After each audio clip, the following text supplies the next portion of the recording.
computer.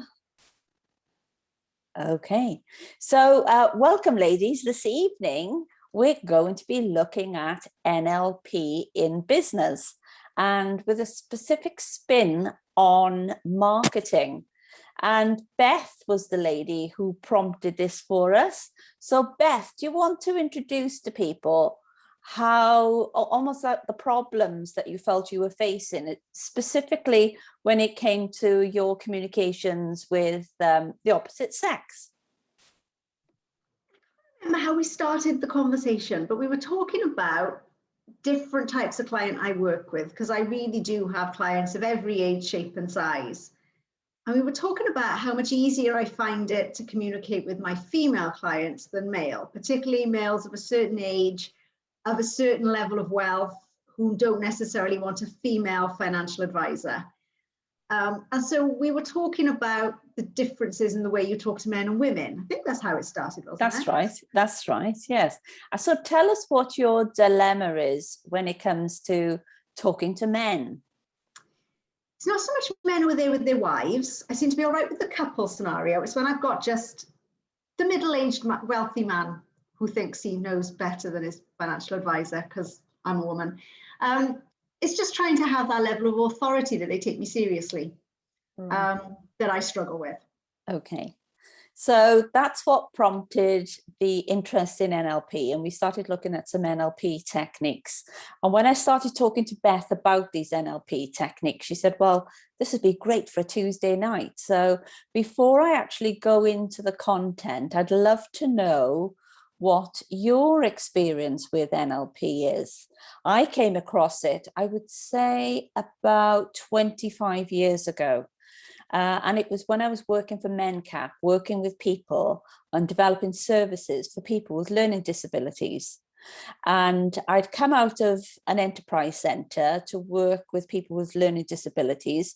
So I thought in my madness that everything was going to be simpler to teach because of the level of intelligence. I was thinking, well, somebody with learning disabilities isn't going to be as intelligent as somebody from business. So surely teaching somebody with learning disabilities would be easier.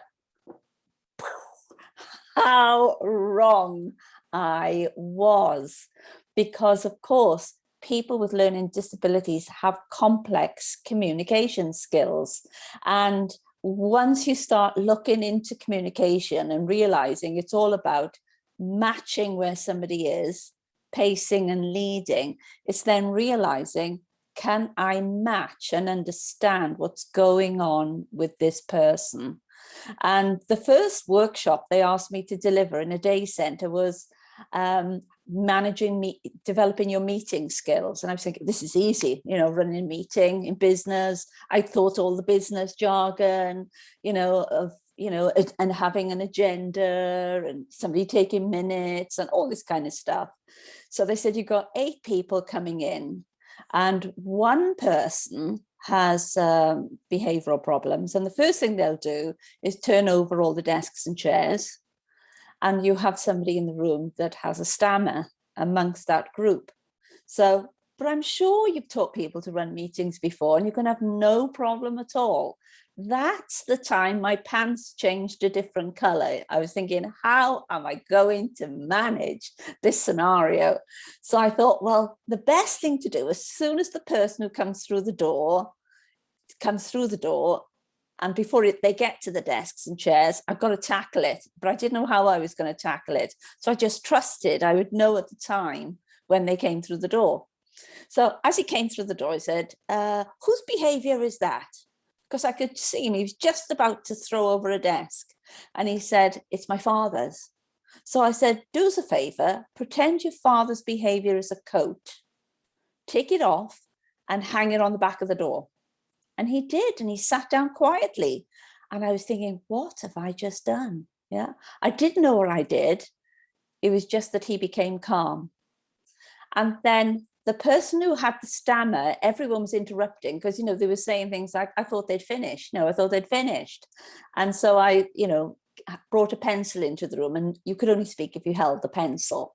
So, and it was after that meeting, I was thinking, working with people with, especially with complex learning needs, I need to understand far more about human behavior. And that's where my interest in NLP came about. So I did my practitioner program, which took me a year. Then I did an NLP's master's that took me another year. And then I did a train the trainer, which is about 3-4 weeks, but it was solid 3-4 weeks working on human behavior. And I would say I use it now, but very much it's part of who I am and how I do the things I do. And it was only when Beth said she struggled with a certain type of person, I thought, well, it's just an easy fix for that, because this is how you would handle that communication. So I put together a very brief presentation. So it's a massive subject, but I thought it'd be really good for us to look at it in the context of marketing and sales presentations, sales pitches, how we pull material together. And in those tricky situations where we find there's a person or a group of people we don't quite know how to handle in a meeting. But I would love to know what your experience of NLP is. So can we come to you first, Beth? Do you have any experience of NLP? None at all. Okay. I know what I've heard of it. That's about as much as I can say. Okay, I've got Yvonne trying to get online.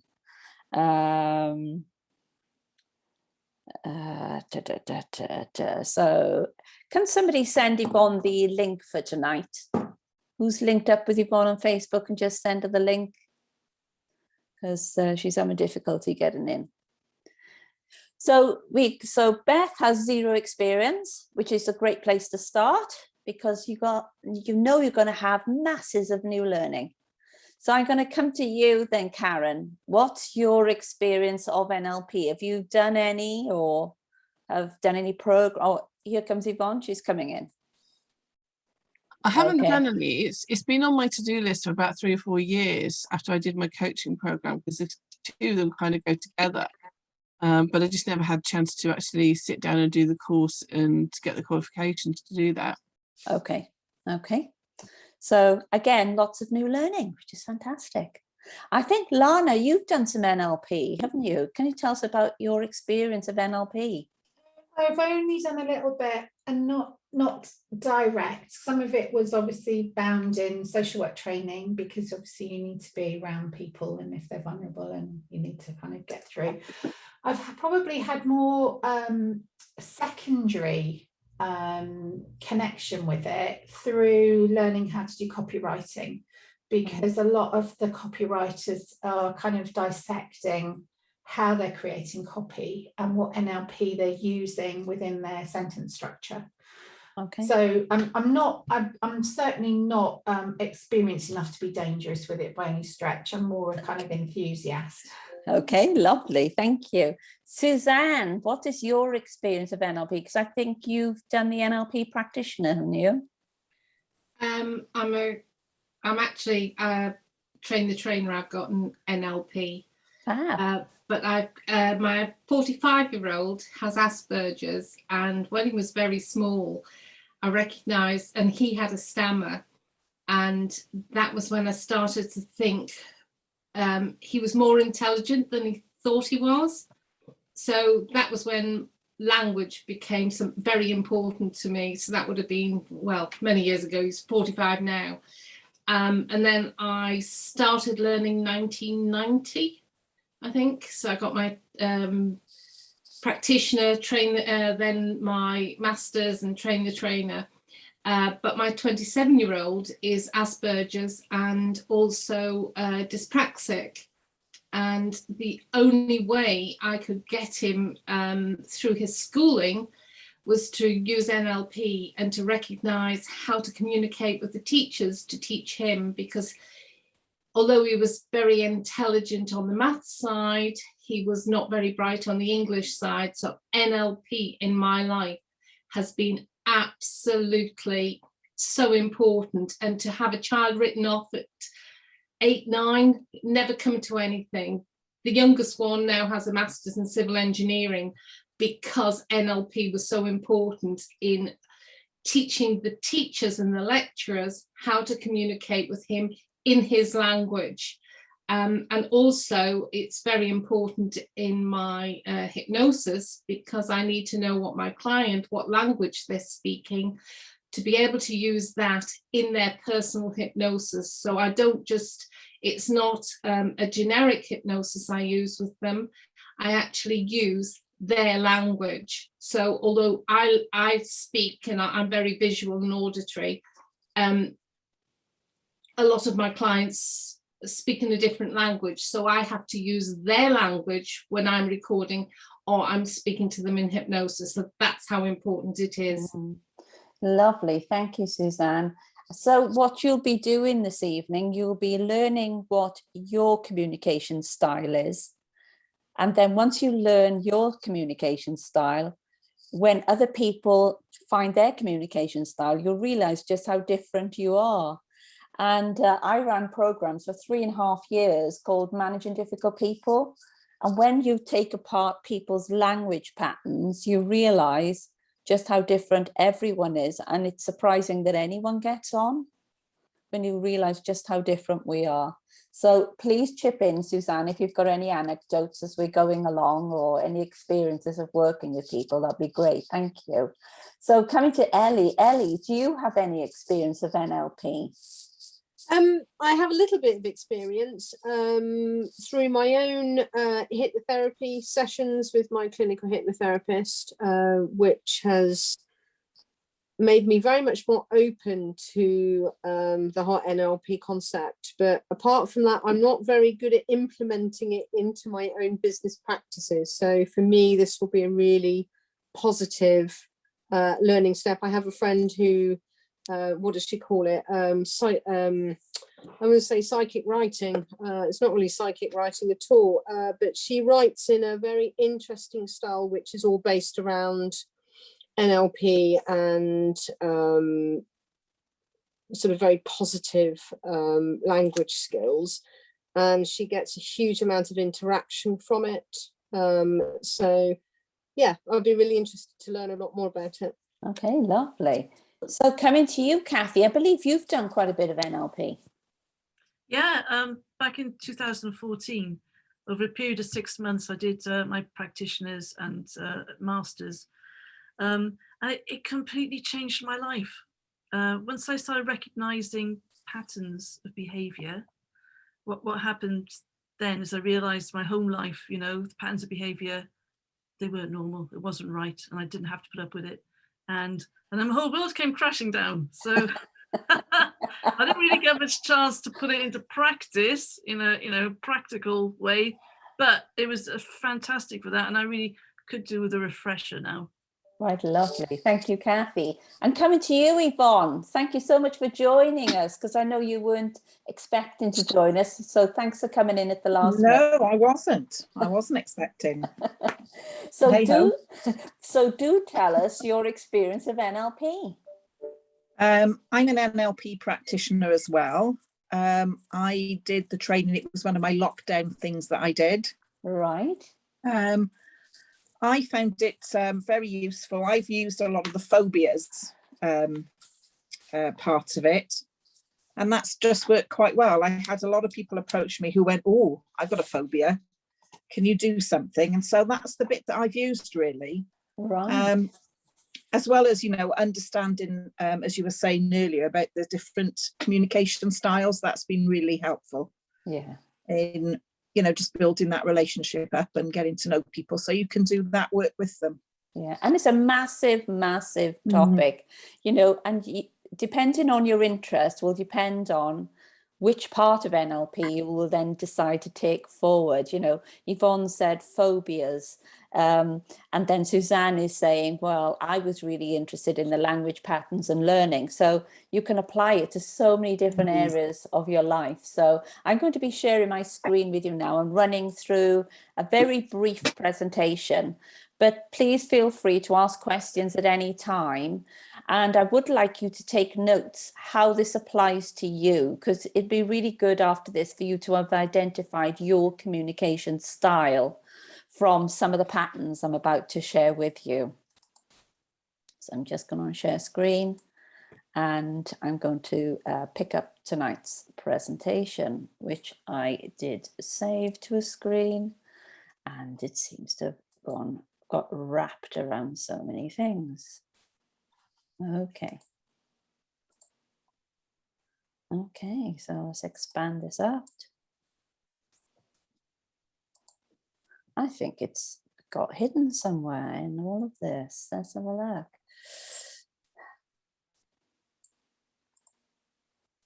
There we go. I did download this as a presentation and it seems to have just disappeared.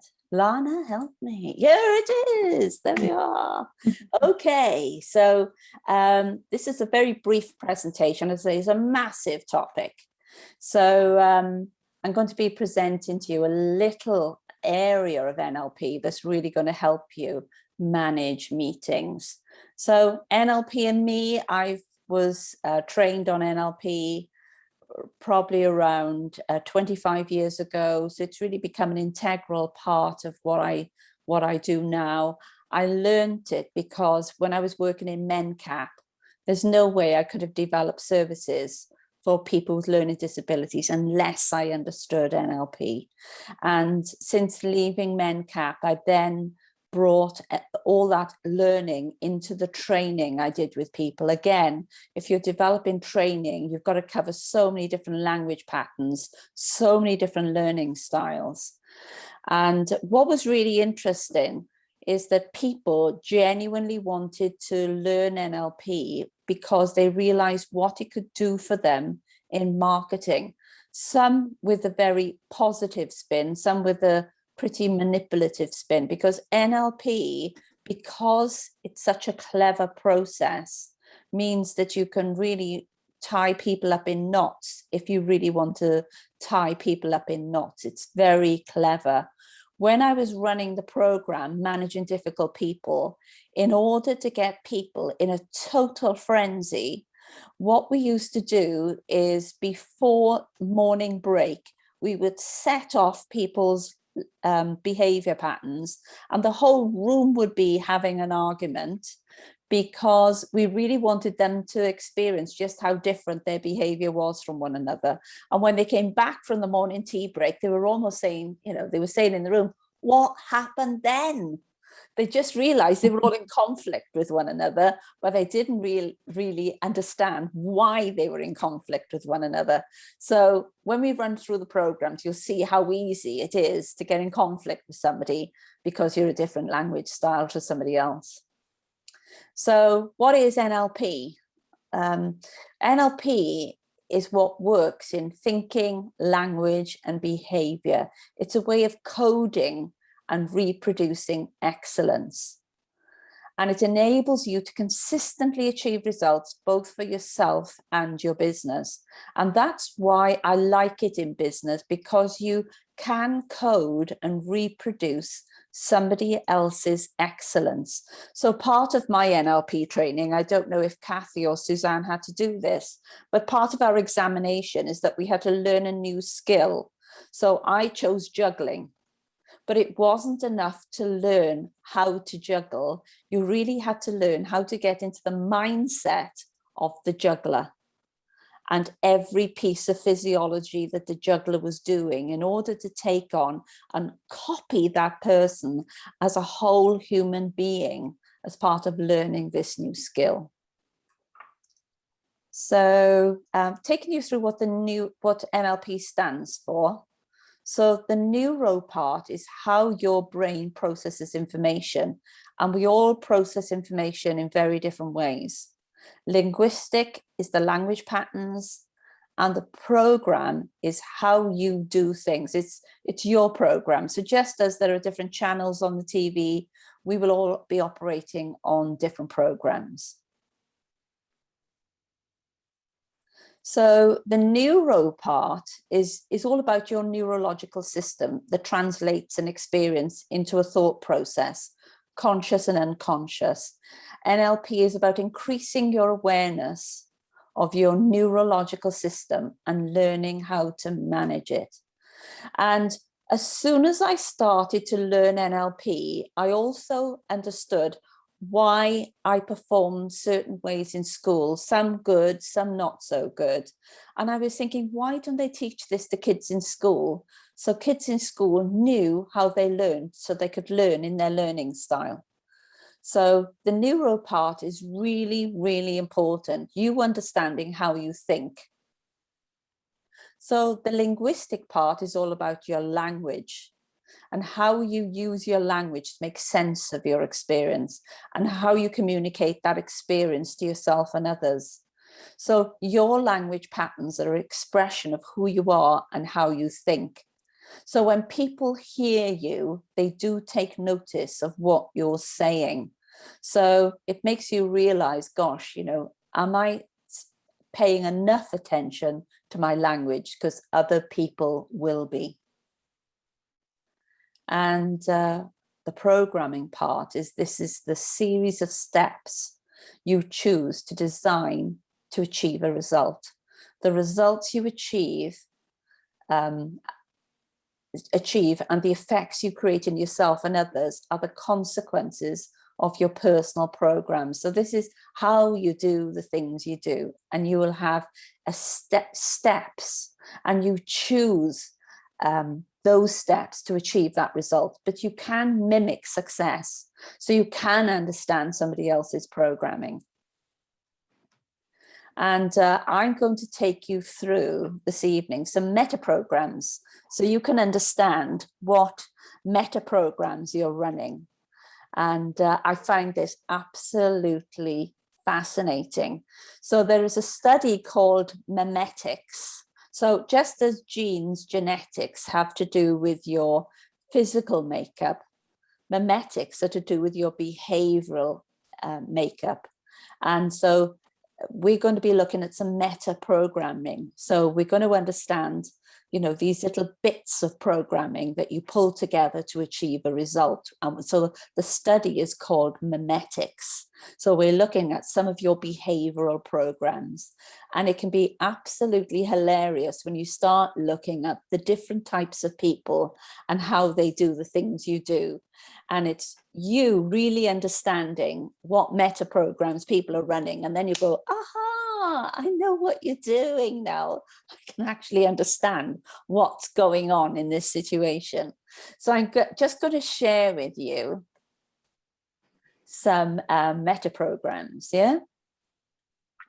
Because when we go to a networking meeting, so I've put this photograph in, you know, if we go to a networking meeting or if we're selling face to face, these meta programs are showing up big style, because we'll all be reading this situation of this lady on a table in a very different way. Some people won't remember what she looks like. Yeah, some people will only remember the words she chooses, and some people will remember how that person made them feel. And when, depending on how long you had an exchange with this person, you would then remember very different things about how this person managed themselves. If you thought they were a winner or a loser, and you'd be making all sorts of value judgments about this person. And as an opener, because we're focusing on marketing this evening, as an opener to somebody, a great opener for you to find out somebody's values is to look at what they're wearing. A watch works specifically well, and say to that person, that's a lovely watch. Why did you decide to buy that specific model? And they will tell you their values around why they chose that watch. And 9 times out of 10, if they've chose that watch and those values, they're going to choose your service on those values as well. Because their values, they're telling you what's important to them when they're making a purchase. So that's a great little trick to use. But we're going to be starting to look at some meta programs now. So this is, as I said, the study of memetics. So the big one when it comes to selling is to work out, are you an auditory, are you a visual, are you a kinesthetic, or are you olfactory? Which one are you? And then once you understand yours, you can then recognize there are people who do things differently to you. So these different styles will be buying things in a different way for different reasons. So an auditory person will buy on price, and they will be looking at the information that's connected with this. So an auditory person would far prefer to buy online because they know they're getting the cheapest deal. So I can remember working in MenCap with an auditory person, and usually find auditory people work their way up to the top of the tree in organizations because they can do that auditory stuff. Yeah, they can do the reports, they can do the statistics, they can do the number crunching because they're very good at doing auditory stuff. Okay, I'm a kinesthetic. A kinesthetic it's all about emotion. So I'm an emotional buyer. And so for me, I have a relationship with somebody, and that's why I buy something. So if I don't have a relationship with the brand or with the person, I'm not going to be buying it. I've tried buying online. It just cost me £250, money I lost when I ended up realizing the terms and conditions I ticked in a box meant that my lights that came from China had to go back to China for me to have my refund. Yeah, so I'm thinking, I'm never going to do that again. I've got a relationship with John Lewis. I'm going to go to John Lewis. If John Lewis hasn't got a light I like, I'm not having it. I'll wait until John Lewis finds me a light I like. Yeah, so I'm very much an emotional communicator. So you put an emotional communicator with an auditory person, you're gonna have problems. Yeah. So I was developing services for Bridgend in working with Bridgend County Council, but I was employed by MenCap, and I was having to work with the Assistant Director of Social Services. So I thought, I'm going to introduce myself to this man. I know I'm going to be working with him in the future. So I pop over now to Bridgend Council, knock on his door. Oh, hi, I'm Cheryl. He says, have you booked a meeting with me? I said, oh no, I just thought I'd pop over since I was here. Oh, well, I am busy today. Yeah. So I then said, okay, how would you like to get to know one another? And he said, send me your CV. Yeah. Now this is starting to make sense. Yeah. You can see how me and this guy were going to have problems. Yeah. All right, then I'll send you my CV. But when do you want to see me for us to have a coffee? I don't need to see you for us to have a coffee. Just send me your CV. Yeah. So I sent the CV. I was thinking, when is he going to contact me? So next, I'm going to pop in, knock on his door. Have you had my CV? Yeah. Yes, I've read it. Is there anything, you want to talk? No, just send me your report now on the services you think you want to develop. Yeah. So I thought, oh, really? So sent him 1 page of A4, sent it over. So I thought, I wonder if he's got it. Yeah. Those are the days where you didn't realize people would get emails and reply. Yeah. So I thought, oh, I think I'll call in, see if he got that email. So again, knock on the door. Did you get that email? He said, Cheryl, this is the way things go here. Okay. You send me an email. If I'm interested in anything you've got to say, I'll ask you for a report. Really? You don't want to talk about anything? No, send me a report. So I then got into realizing this person was going to make a success or failure of my role. I had to communicate using his style. So I very quickly then realized I had to send him an email. He was going to pick and choose what it was he wanted me to explore. I would then do a research paper.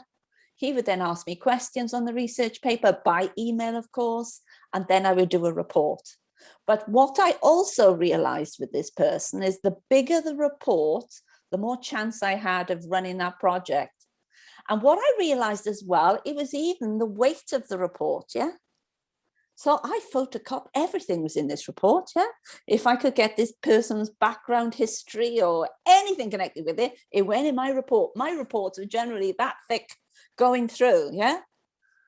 And it was really interesting because depending on the weight of information I sent, this person would then say, you've obviously thought this through. Yeah, because I started to work his language and we got on really well after that, really well. Until I ran a really successful project and it the person I was working with, because I'm kinesthetic, of course, I said to Reg, how are we going to get the certificates given by somebody? And he was kinesthetic too. He said, I know the mayor. I went to school with her son. He said, in fact, I used to put the vacuum around while I was waiting for the bus. So he said, I'll ask Megan if she'll give the certificates out for us. So he chatted to Megan. Megan said, yes, no problem at all. Bring them over to the mayor's parlour and I'll give them the certificates. So then somebody had a conversation with me in passing. I think it was the director of social services. Said, oh, how are things going, Cheryl? I said, fine, we're having a bit of a certificate given on Thursday. How are you doing that, Cheryl? In the mayor's parlour. How did you speak to the mayor, Cheryl? Well, Reg went to school with her son. He said, do you realise to speak to the mayor, you speak to the assistant manager in social services, who speaks to the council within Bridgend Council, and one of the council might decide to give the certificates, and if none of them do, it then works its way up the channels, and then it comes down the channels and they tell you who's given the certificates out. So I said, how long does that take? He said, 3 months each way. I said, well, it's happening Thursday. You don't employ me. MenCap employ me. So yeah, so that was quite interesting how they sort of dealt with that one. But people got used to just blaming me for things, and people just roll their eyebrows and say, oh yeah, she's one of those people, you know. So you can see the difference between auditory and kinesthetic, yeah? And then you've got the visual person. So visual people will shop on brand, and it's all about how they look. Everything has got to be about, does it look good? Is it the right brand? And how do they look in it? So I can remember a friend of mine, they had their Jag delivered and it had tinted side windows. Huge problem for them because nobody could see them driving in it properly. Yeah, they were really concerned that it's how they looked. So I can remember somebody who ran a network, who shall be nameless, said to me, how can you drive a Mondeo? Because I wouldn't be seen dead in one of those, and you shouldn't be seen dead in one of those. You should be driving at least a Maserati. And I'm thinking, get a life, you know. It doesn't really matter to me what I look like driving my car, as long as I can get a wheelchair and a nurse in it, because Mike was had Alzheimer's, and I just needed to carry a 20-stone nurse and a wheelchair and Mike and me. I didn't care the name of the car as long as I could get those things in it. So it'd be really interesting for you to now think, okay, which one are you when it comes to buying? So are you somebody who shops on price? Are you somebody who shops on brand? Are you about the relationship? And the olfactory is how somebody smells or tastes. So again, some people will buy purely on how people smell. So a smell can put them off from buying from you. So it'd be really interesting to know who's what. So Beth, how do you do this stuff? Which one are you?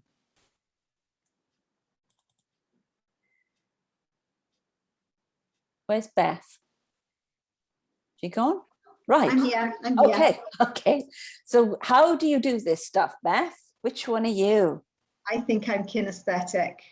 Right. So what happens? I'm definitely not visual, because brand is not a thing that I really pay any attention to.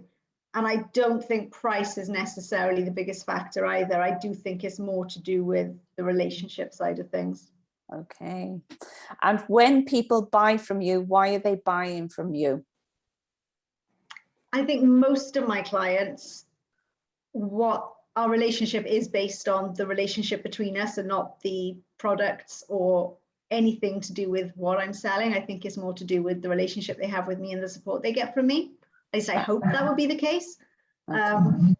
So yeah, I think definitely kinesthetic would be me. Okay, so you can see like attracts like. People are going to be drawn to Beth because they will link in with her whole persona. So coming to you, Kathy, which one are you, and how do you buy, and how do people buy from you? Well, I think I'm kinesthetic. I always thought I was visual, but I really don't care about brands and things. And yeah, price is important to me. But at the end of the day, my life is around making people feel good, and I need to feel good in their company. So I'm just realizing, yes, it's kinesthetic. Okay.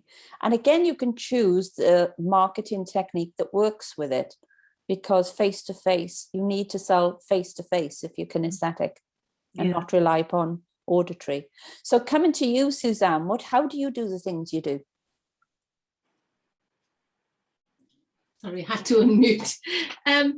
There's a difference between who I am and how I learn. Right. Who I am is very kinesthetic. How I learn is very visual. Right. And who I was before I had a stroke and who I am now, which sounds bizarre, but 6 years ago, I had a major stroke. Everything went upside down. And I listen now to hypnotherapy recordings I did before my stroke and after my stroke, and my language pattern has changed.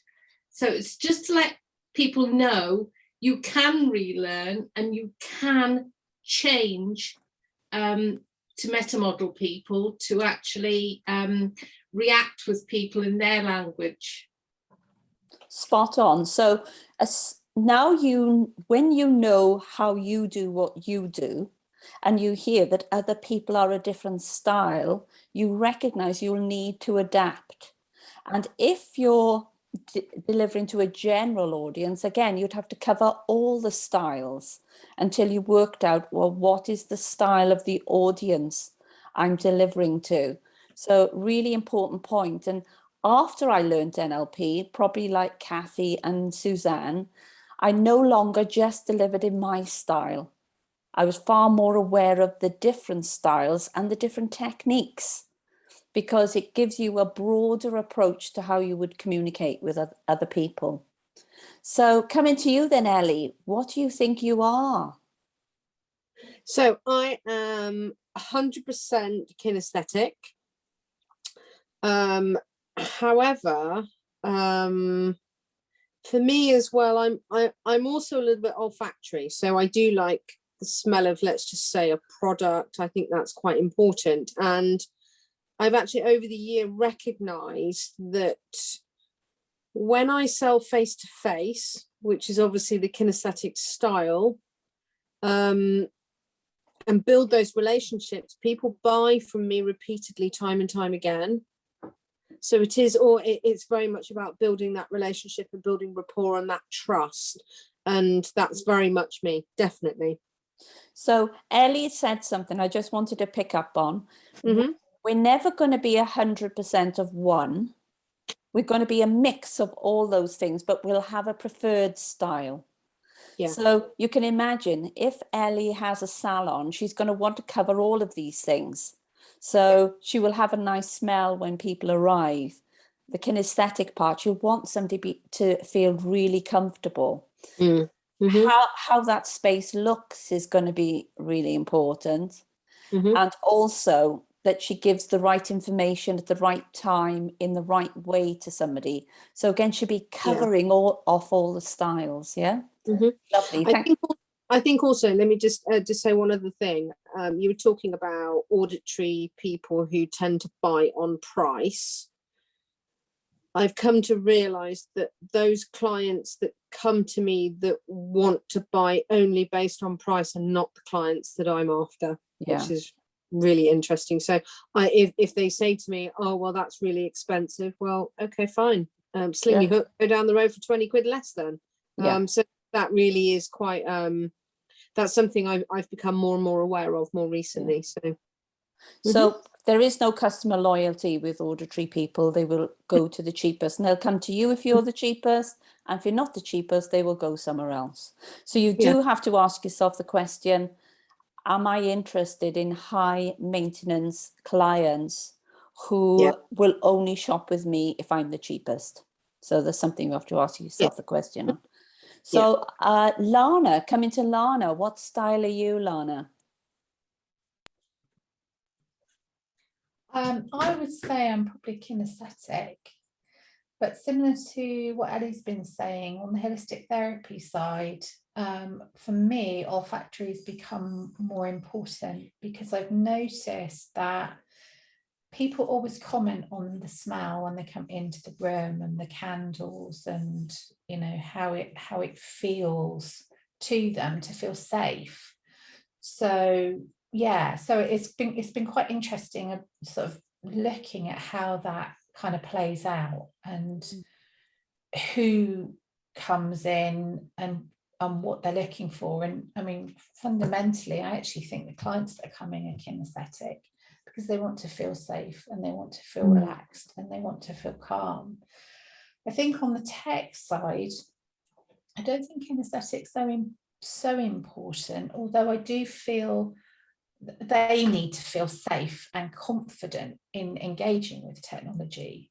But because I'm using different technologies, I'm getting the benefit of the auditory and the visual, but we're not getting the olfactory. So it's very interesting watching how this all kind of interplays, which is really interesting. Yeah. So I'm going to come to you, Karen. What do you think you are? I've got a dog that's barking in his sleep at the moment. I think I'm quite kinesthetic. I don't necessarily buy on price, and I'm not visual. I couldn't give a toss about brand. I mean, if you ask me what car I want, I'll just say it's red or something stupid like that. With olfactory, I find that with some things, it's almost like there's a smell test. Not a physical smell, but if it smells that, you know, it doesn't smell right. If an offer doesn't smell right to me, if it seems too good to be true, then I'll back off. But I do find I'm extremely sensitive to smells anyway, and they will set my asthma off. So I tend to avoid smells in real life anyway. But I think when I'm buying stuff, it's especially online, it has to pass almost the smell test of whether it seems to be too good to be true or if it's good. But I find that I'm very loyal to people that I'm loyal to. So probably more kinesthetic. But it's interesting how with the people that I work with, they work with me because of me. Yeah. And that this is why I tend to do the 5-day challenge, because they get to know me, like me, and trust me. Whereas sometimes I'm selling on price, which isn't necessarily the best place for me to be. Okay, lovely. Thank you for that. And coming to you, Yvonne, which one are you, Yvonne? Well, I'm a bit of a mix, actually. Yeah. I love detail. I love to know all the pros and the cons and all the, you know, all the things it's going to, if I'm buying, what it's going to give me. I need detail. I need a full list. I need a full spec of everything. So I'm very auditory in that respect. However, I don't go for the cheapest. So I buy a little bit, having got all the details. The relationship is very important. You know, something, you know, for example, if I'm buying a car, it may have all the bells and whistles I'm looking for, but if a salesman's an absolute prat, he's not getting the deal. But if somebody treats me well and appears to be listening to me, that relationship is more important. Even if the deal is not the best, if the detail's there, the relationship will win over. Fantastic. So bit of a mix, really. Yeah. So again, we can all reflect on how we've just shared how we buy, and reflect on, do we provide that for our customers? You know, what are we doing as far as our customers? Are we relying too much on the written word? Are we relying too much on the relationship? Or so you'd be surprised to know that the biggest chunk of people out there, you can actually look at the TV. What do you think they are?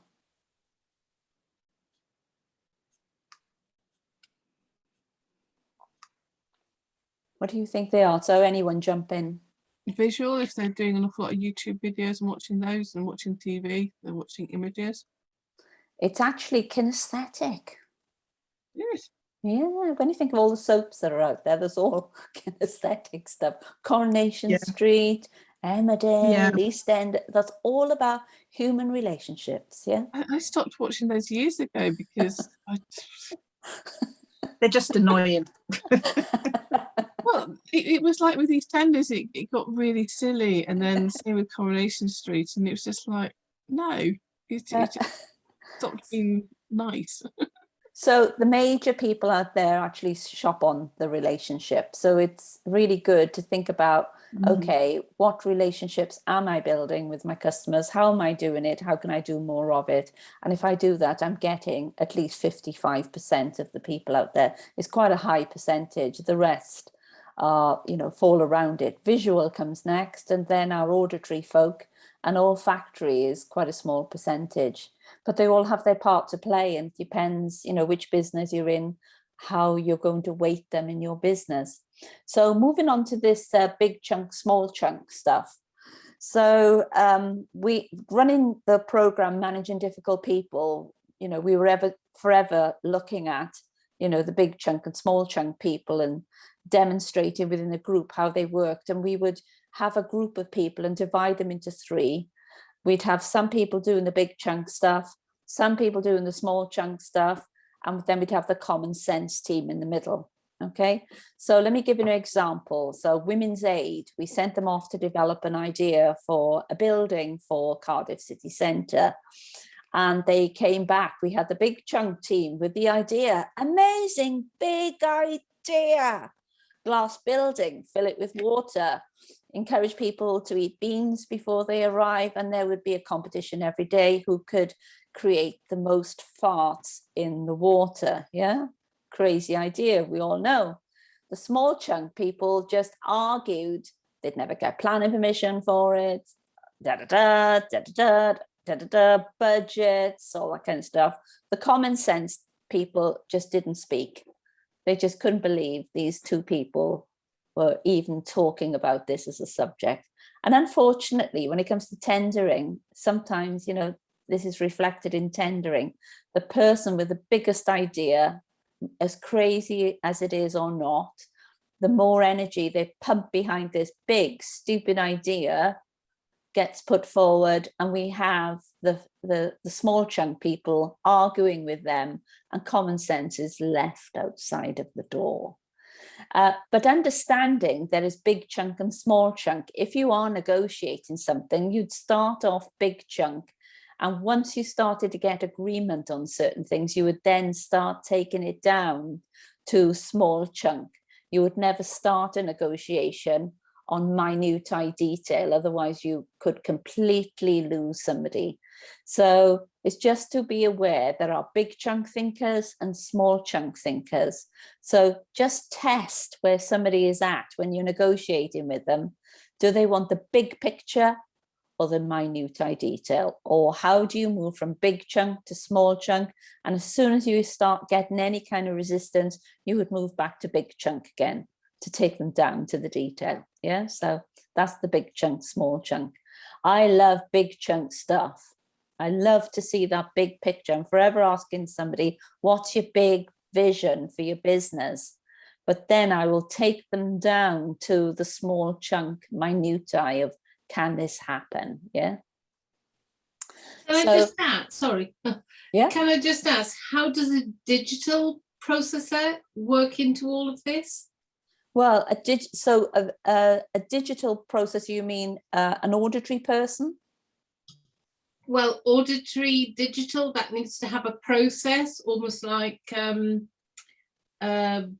OCD, but has to have, it sounds awful. I'm just thinking of somebody on here tonight who has to have a process. Okay, so a big chunk thinker would put together they would have a project plan. They'd have a vision board. They'd have that big chunk laid out. They could have spreadsheets because they're looking at the bigger picture on something. And so a small chunk person would be going into the detail. So a big chunk person would be thinking about, it could be supplies, yeah? Would be thinking about the big things that they need and how this all comes together. A small chunk person might just be worried about, the lack of paper clips. So it really will depend on, where are you at? Are you about small chunk thinking or are you about big chunk thinking? So I've learned how to do the two. So say, for example, somebody's got an idea, a business idea, I'll expand the idea to get the big chunk. So I'd get on a flip chart and pull out the big picture of this. And once we've got all the big picture in place, and that might involve doing market research, a customer survey, loads of stuff, putting financials together, we'll get that whole big picture on the business. And only then would I work down to, okay, how do we break this down to make small chunk details, either get investigated further, or how will we do that? So I would take it from big chunk right down to small chunk. So again, lots of people set up in business with a big idea, but no idea if they actually make any money doing it. So they'll do the big chunk stuff, but they just won't want to get involved in the detail. Yeah. And it's the, you know, they say, don't they, the devil is in the detail. Yeah. So again, I'd like you to ask yourself, are you big chunk? Are you small chunk? Which one do you go for? Are you forever going for the big picture and all the energy? But when somebody says, what's the legislation on this? You're thinking, can't be asked. Can't be asked. Yeah. And perhaps you move on to the next thing. I've got another big picture. Yeah. Tell me the detail. Can you do it? Oh, can't be asked. Yeah. So it is a matter of, you know, which one are you? I won't go into everyone's because we'll run out of time this evening. Okay. We'll just do a roundup at the end now. So I'd like to know if you're big chunk or small chunk, or can you do both? Or do you know, what is the one you just hate doing? Absolutely hate doing. So say, for example, I went to, if you read Facebook, I went to a Barbara Dixon concert, doing all the big chunk stuff. Yeah. But then as we were driving back, I really wanted to know then on Wikipedia, everything about Barbara Dixon. Bought a book, bought her music, wanted to know the influence of the music. I've, you know, gone into now to the minutest detail. I'll probably know Barbara Dixon better than Barbara Dixon knows herself. You know, probably within about 2 weeks, and I'll want a conversation with Barbara Dixon. Yeah. So I will do the big chunk and the small chunk. Yeah. So this is a really great one, towards and away from. So marketing people are towards and financial people are away from. So marketing people look at financial people and think they're negative. Financial people look at marketing people and think they're on speed. So again, it's working out which one are you.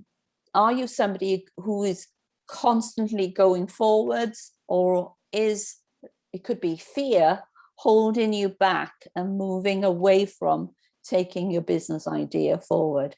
So are you a towards or away from person? So, and remember, you're going to have combinations of these. So you could say, if I was to group people together, I would say, I know I've worked with auditory, small chunk, away from people. The person I worked with in social services was an ordinary, small chunk, away from person. They were managing risk when they were managing me. Yeah. Because I was a kinesthetic, big chunk towards person. And if I didn't appreciate their communication style, we could not have worked together. So I had to adapt in order to have success with that person. And when you're working in business or any kind of job, it's not, you know, yes, be skillful in what you can do, but when you have, it's realizing you've got to be skillful in the other stuff. So, you know, can you do the other stuff? Yeah. So moving on then to past and future. So where is your focus? Are you forever living in the past in your business? Are you never getting or giving yourself the time and space to get out in front of your business so you can manage it better? You know, last week we were talking about planning, and Beth is an amazing future person. She does set in place so many things so she could be future planning things, as opposed to, in some ways, just turning up and doing things. She's now already preparing for 2022. But how many of us are living, it could be on past success or past marketing techniques or past marketing strategies without allowing the time to think through and plan the future. So again, are you a past person or are you a future person? when you're talking, you're spending more time talking about the past than talking about the future. I'm planning a trip to New York in the new year, and I find Americans are very future focused as opposed to keep talking about the past all the time. And they almost think of somebody who talks about the past all the time, they refer to them as losers. Keeps talking about the past all the time, he's a loser. Yeah, doesn't know where he's going, you know. Why is he talking about the past all the time? Yeah. And again, you've got internal reference and external reference. So again, how do you measure your success? Is it by how you feel, or how you've made other people happy? So are you do you feel good about yourself in here for you, and it's about keeping yourself happy, or is your focus all about keeping other people happy? Do you internalize things or externalize things? Which are you doing? And the big one that Beth was wanting to know more about is match and mismatch. So I'd like to insert this in here as well. So just 2 words, match and mismatch. So women match and men mismatch. So women would generally complement one another. Guys don't complement one another. So you never hear a guy saying, I like your hair. That's a nice jacket you're wearing. They don't do that. They take the mickey out of one another as part of that referencing. Yeah. So I told Beth a story that I'd been invited to this party of this lady who was Indian, very prominent in her community, from a very high caste, and she was a mismatcher. And I'd met her and she'd invited me to her party. And I'm a matcher, and I was terrified I wasn't going to please her when I turned up at her party. Yeah. And when I met her before the party, she kicked this box along the floor saying, what a boring shaped box. Why did somebody send me such a boring present? And I'm thinking, but you don't know what's in the box. So I was thinking, what can I bring this person that's not going to be boring? So I was going to the party with Mike Bass, and who was a mismatcher. And I said, I don't know what to get this person. So we were shopping in Bath. We went into this organic vegetable shop. He bought the biggest parsnip ever and wrapped it up in paper. Yeah. So there we arrived with this hand wrapped parsnip. Yeah. So I was priming him, don't do this, don't say that, be careful saying that, doing all this external stuff. Yeah. And so we knock the door and she opens the door, and his words to her were, oh, hello, you're far uglier than Cheryl described you. I was mortified. I wanted the floor to open up and fall in. And she said, I love you, darling. Come on in. I didn't see him all night. Yeah, she loved that. And that's what a mismatcher does. They love a mismatcher. They do not like matchers. They almost look at matchers as somebody slimy, somebody trying to get one over on them, somebody who can't be trusted. But a mismatcher who can insult until the day is long, they love mismatchers. So again, it's learning, which one are you? Are you a matcher or a mismatcher? And can you do the matching and the mismatching? So when I pick up that somebody's a mismatcher, I won't say to them, I like your hair or whatever. I'd say, God, you ugly so-and-so, you put on some weight, haven't you? And they love it. They think it's just a form of endearment, yeah, as opposed to any kind of insult. So I'd like you to work out, are you a matcher? And have you noticed if you match with women or mismatch with women? Because again, when guys mismatch with women, it's a big no-no as far as women are concerned. Women do not like men mismatching them. So imagine if you got up in the morning and your partner said to you, God, you're an ugly bug. You'd hate it, wouldn't you? Or if they said to you, that dress looks really tight on you, have you put on some weight? A big no-no. So guys, when they mismatch with women, they get it all wrong, yeah? And So it's working out, do you recognize that there is a matching process going on that women naturally do with women?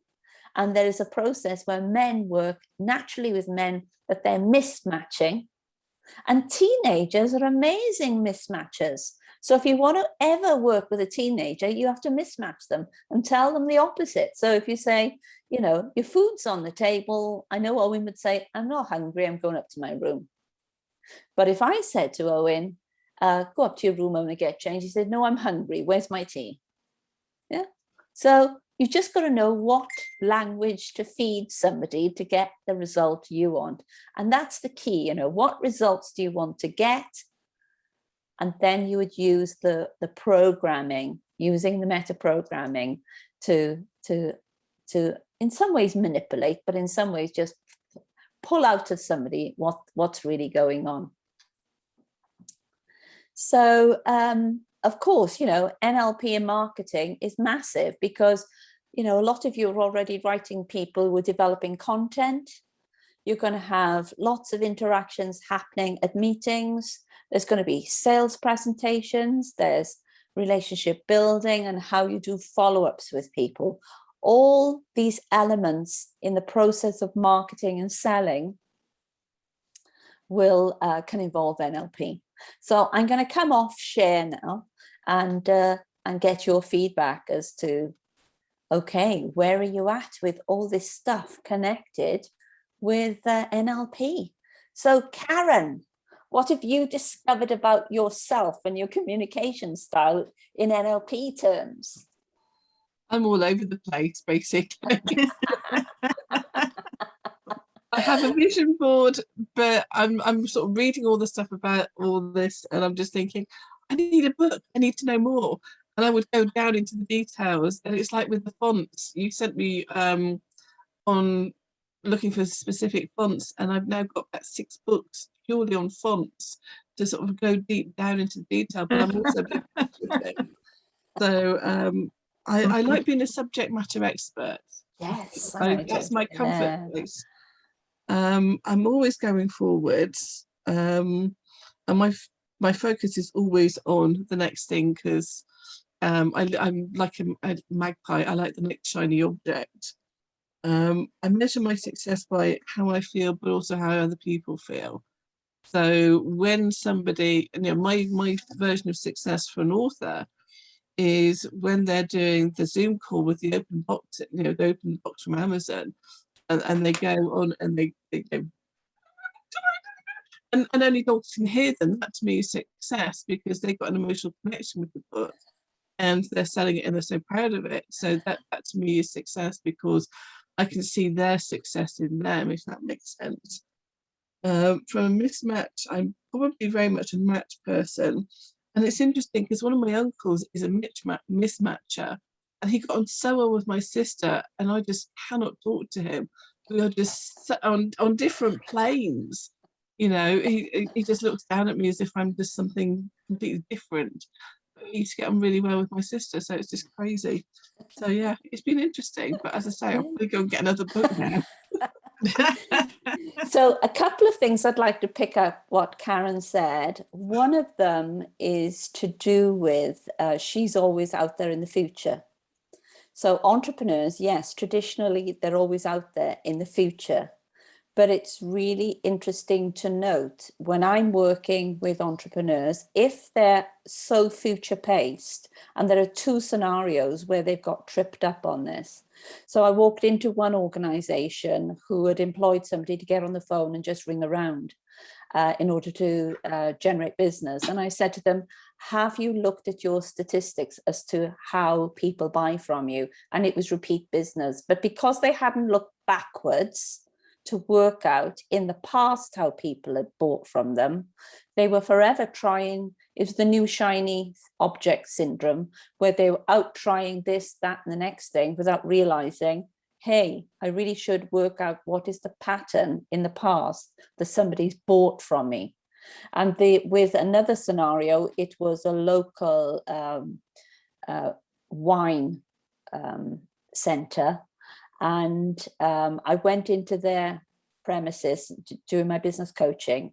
and I looked at their marketing plan. And again, they'd gone for the big shiny object syndrome. So they've contacted the last person somebody had recommended in marketing terms to do a marketing strategy. And as soon as they showed me what they were doing, I could tell them who that marketing strategist was. And all they'd done is copied somebody else's marketing strategy.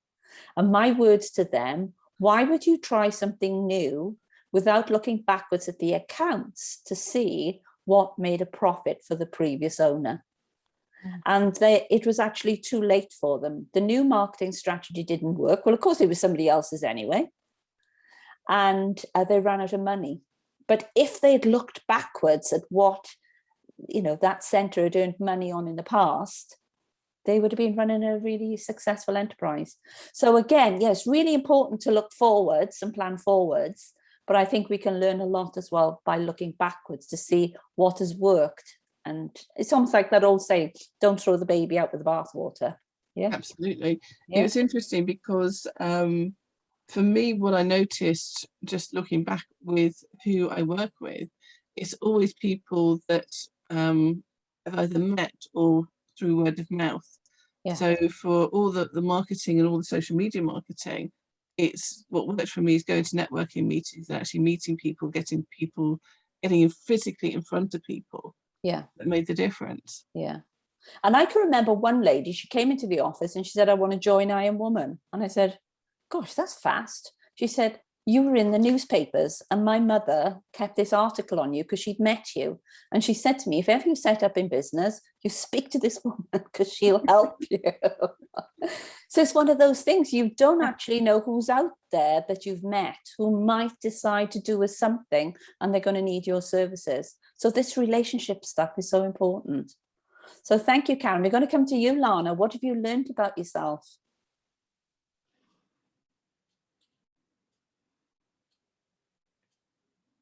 Might help if I found the unmute, mightn't it? I just find this really fascinating because I've recognised just in listening to tonight's conversation how I do change my language, and I've almost done it instinctively or intuitively. So if I'm in front of somebody that says, I think this, I actually find I'm finding myself responding in, what do you think about this? Whereas in my own little bubble, I feel. So it's really interesting just sort of working out how people are communicating in order to sort of pivot and adjust really quickly to try and get on the same communication page as they are. Yeah. So that's been really fascinating this evening. So I love that. And I think the other thing is just from what Karen was just saying there, thinking about it, mine have come through word of mouth and referrals. People have got to know me, or they know very well a person that has come to me, and as a result trust that I will be able to help. So and I suppose I hadn't kind of realized just how influential that is in terms of then identifying both direct clients but also referral partners, because I don't think I could have a referral partner where they don't know me because they don't get a sense of me. Yeah. So again, this whole kind of, it's really interesting. I might have to go and buy a bloody book now. I recommend something once I become what do they say? An affiliate for them. This is a great book that I've had over the years, NLP at Work. I don't know if it's still out there. This must be about 20, 30 years old, so NLP at Work. Sue Knight. So coming to you, Ellie, what have you learned about yourself this evening? Sorry, I just need to write the name of that book down. What did you say it was called? NLP at Work, Sue Knight. It's a very old Just book. going on to Amazon to order it.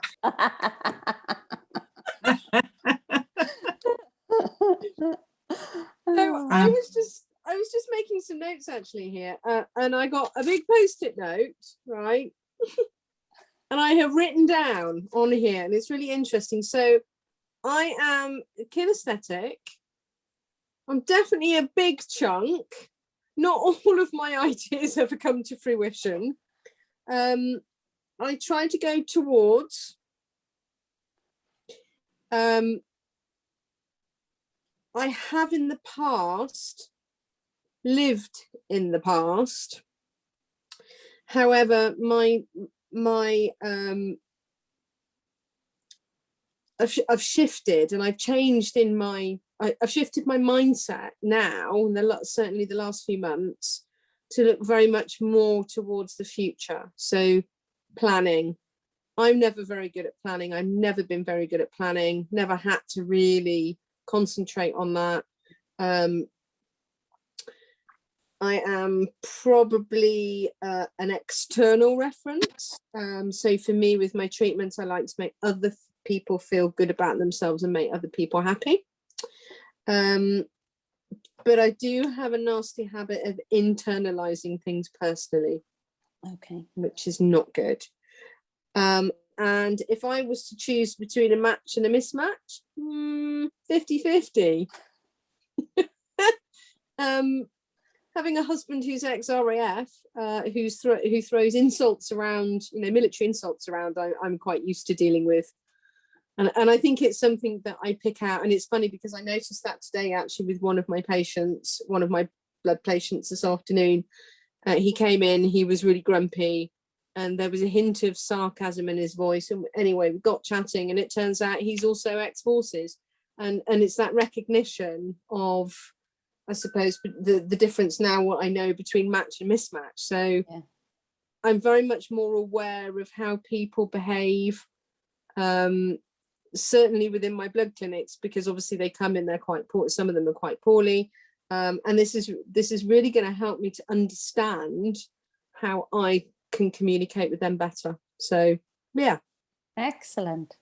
And I think it'd be good, say in 4 weeks' time, for me to pick out another aspect of NLP, and we can just dig in further on it, especially as somebody who's starting to read some stuff. So we'll dig in on some stuff. Lovely, thank you. Everyone needs that book. What chapter do you recommend first? It's all good, and it's in nice basic language. I think it's the first book I ever bought. Oh, so chapter 1 then. Chapter 1's good. And work on from there. Oh, lovely, thank you. So Yvonne, what have you picked up for yourself? I'm definitely a big chunk person, because people who sit in meetings and argue, we're putting through a new bill for Wales at the moment on a non-smacking, and the big picture is great, but I sat in a meeting yesterday where people were arguing over a sentence in the guidance, and it took 15 minutes, and I could have slapped the screen. I'm thinking, it's so trivial and it's not going to make a difference. So I do like the big picture. I love my vision board. I can get down to detail, and I think my problem is when I do get into detail, because I'm a bit auditory, I do tend to sometimes go a bit overboard then and think people are as fascinated by detail as I am, and they're clearly not. I need to rein myself in. When I get into detail, I need to just hold myself back a bit. I'm definitely towards. My future is definitely future-based, but I do like to reflect on the past so I can learn from it and think which bits work, I'll do those again. Which bits didn't work, I'll scrap them. So I do like to review things in order to plan what I do next.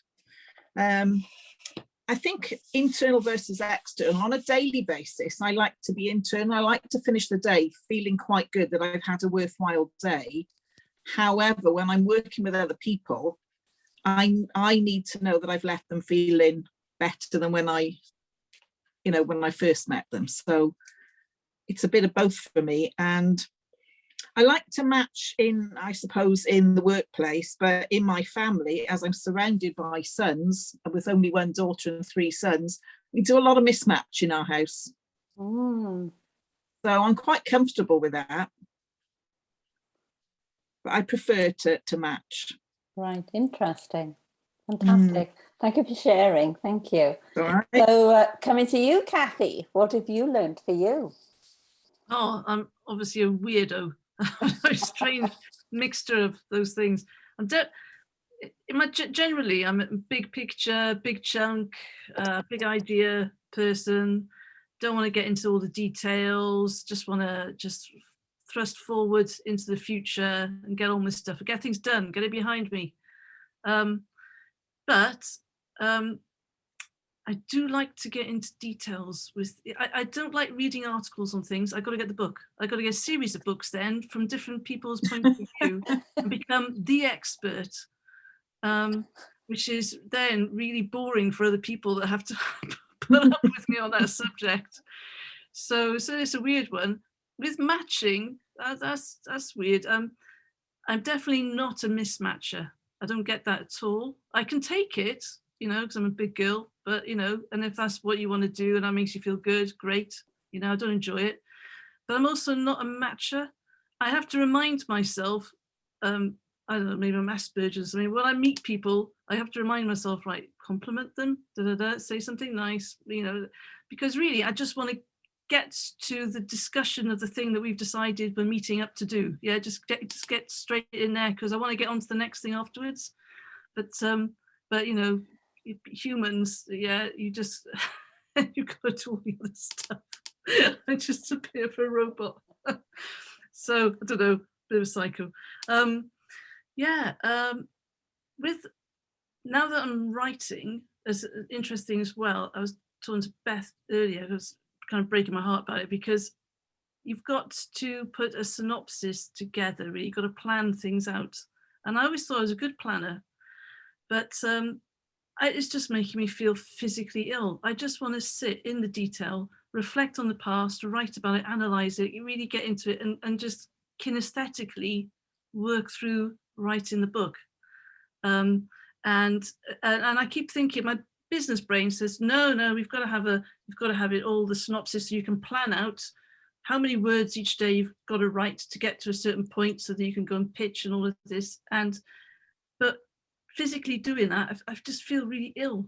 It's stopping me flow, you know, stopping the flow. So I've abandoned that now and I'm just back in the flow and I'm much happier. So I don't know where that puts me, but well, we all recognize how important it is to be in flow, so why not work in flow? Yeah, be yourself and enjoy doing it your way.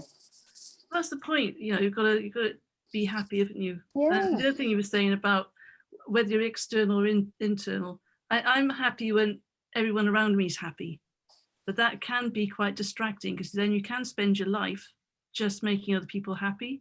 Yeah. And inside not really taking any notice of how you feel, and your life can slip away. So I would be careful of that. Yeah. Thank you, Kathy, for sharing. So coming to you, Beth, where are you at? What have you discovered about Beth? Things are really clear and other things I really couldn't tell you. I'm predominantly small chunk. I can look at the big picture, but I think it's the nature of my job that details are important. Towards or away from, it would depend on the day of the week. I really couldn't say I favour one over the other. Past versus future, I'm definitely future, but I don't think is always such a good thing. I never celebrate the things that I've done because I'm so busy looking to the next bit. I drive my husband crazy with that. Internal, external, I think I'm probably external, and I'm predominantly a matcher. So it's going to be challenging for you to feel comfortable to do the mismatch. I think I can do it now I'm aware of it, but it wouldn't have been a natural thing to do. Yeah. And perhaps challenging questioning can be mismatching as well. And I think you'd be good at that because you know your stuff so well. So you could throw in facts, figures, didn't they know? Yeah.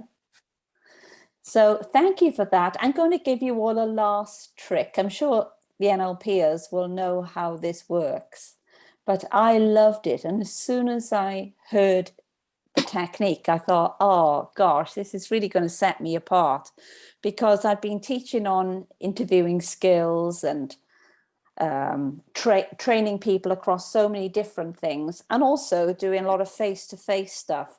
So I thought it'd be quite interesting for us to look at eye elicitation and for me to leave you with eye elicitation. So your eyes, Yvonne is already laughing. I don't know if you've already done this, Yvonne, have you? Okay, so your eyes act unconsciously in line with your brain. So as your brain thinks it, your eyes move in a certain direction. Okay, so I'm just going to explain this to you. And as you're looking at me, this is my right side. Okay, so when I look up and to my right, okay, I am creating a visual. So if you ask somebody, you know, what would you look like if you painted your body pink? They would be looking up and to their right. Okay, so when people look up and to the left, okay, so creating the other side is retrieving a visual. So if I said to somebody, how many windows have you got to the back of your house? They would be going up and to the left. So if somebody is telling you a story and they're visualizing elements of it, they would be creating to their right and retrieving from the left. So you can tell, did this happen? Okay. Are they retrieving the visual or creating the visual? So again, I was working with Welsh Sports Council. This guy was telling everybody about the try he scored. And then he turned to me and he said, was that true? And I said, elements of it were true, because you moved from retrieving what happened into creating certain parts of the story. Yeah. Okay. She seems very content. It doesn't need much to keep her happy. I don't know, there's some sound turning up there. So is anyone speaking? Lovely face there, but you carry on eating or whatever you need to do, because I know you have long days on Tuesdays. I think Yvonne's sound's on, it's not on mute. I think so, I think my phone in my work bag is on. I'm just going to try and retrieve it and get it switched off. So I'll mute you until that's done. So this is the visual stuff. Then we've got the auditory stuff. Okay. So again, when the eyes go to the right, might hear the side for me. So I'm then here, I am creating a sound as opposed to retrieving a sound. So if I was trying to recall the sound of my telephone when it rings at home, I'm going to go to this ear as opposed to this ear. Okay. And then when I look down to the floor, when I'm down to the right here, I'm talking to myself. And so I'm there in the experience, I'm talking to myself. Okay. So that I'm down here in all the emotion of it. Yeah. So I'm pulling back all the emotions. If you said to me, what were you doing last Christmas? I would be there running through what the emotion was, connected, what was happening. And when I look down to my left, I'm talking to myself. So it's emotion, talking to myself, emotion, talking to myself. So if you're having a conversation with somebody, you can then just check out, where are they going in this conversation? Are they creating a visual? Are they retrieving a visual? What are they doing to their sound wise? Are they down there retrieving the emotion connected with something? Or are they just talking to themselves? So it's really good to work out where people go just by watching their eyes. I wouldn't put your marriage on the line for it or your relationship on the line for it, but it's a really good thing to just watch your partner, or when you're in a sales presentation or just with friends, just to work out, are they retrieving information or creating information? So that's the last piece I just wanted to share with you. So I hope you've enjoyed this evening and enjoyed learning a little more about NLP. It'll be really interesting now when you put this stuff in practice. And I'd like to know how you use the eye stuff as well. So we'll have a little catch up with you next week as to what went on. And in 3 or 4 weeks, we'll run another session digging in on a subject, whether it's running a meeting or belief changes or values elicitation, whatever, but we'll dig in on another subject. So thank you, everyone. Next week on Future Pacing, Karen Brown is going to be talking about how we can all write our own journals. So Karen's going to make a note that she has to prepare this for next week. So I'm sure we all can see the beauty of having journals on our specific subject. So Karen is going to be running us a session on how you can design your own journal for your business. So thank you very much for volunteering to do that, Karen. You can see how that happened, can't you? Volunteered by special request. Is there anything anyone else would like us to cover in the future for us to be sure we're covering off what everyone needs? Kathy, is there anything sort of bugging you at the moment, or anything you'd like to learn more of? Discipline, really, just so now I'm just working for myself. It's just getting through. Planning is one thing, but then sticking to the plan is something else. Oh, right. So perhaps there's a bit of an NLP technique on there. Have a look at that. So Karen, is there anything you would like to know more about? I'm just typing myself in this week. Otherwise, I'll do what I did last time and totally forget until about an hour before that I'm the one presenting. I think just keep doing what you're doing, because okay. I'm either doing something so I'm challenged to actually remember and learn and pass the information on, or I pick something up regardless. So there's always a nugget somewhere along the line. But I'm just curious, when it comes to journaling, are you talking about creating a journal from scratch? So the building a journal, or are you talking about the different types of journal? What would you like to know about? Everything, Karen. Just everything. In an hour and a half. Do whatever works for you that you know the people need. We know whatever you present will be perfect, and whatever we need to know, we'll know. Big chunk. That was just a really good big chunk. Do you want a gratitude journal for Thanksgiving that you can do? Over to you, because you said you were setting up all the formats for people to be able to write a journal simply with you. So around those lines, something simple, fast. All right, so take a template and tweak it. Yes. All right, so. Yes, we all like templates, we can tweak. Right, coming to you, Yvonne, is there something that perhaps you would like us to cover for you?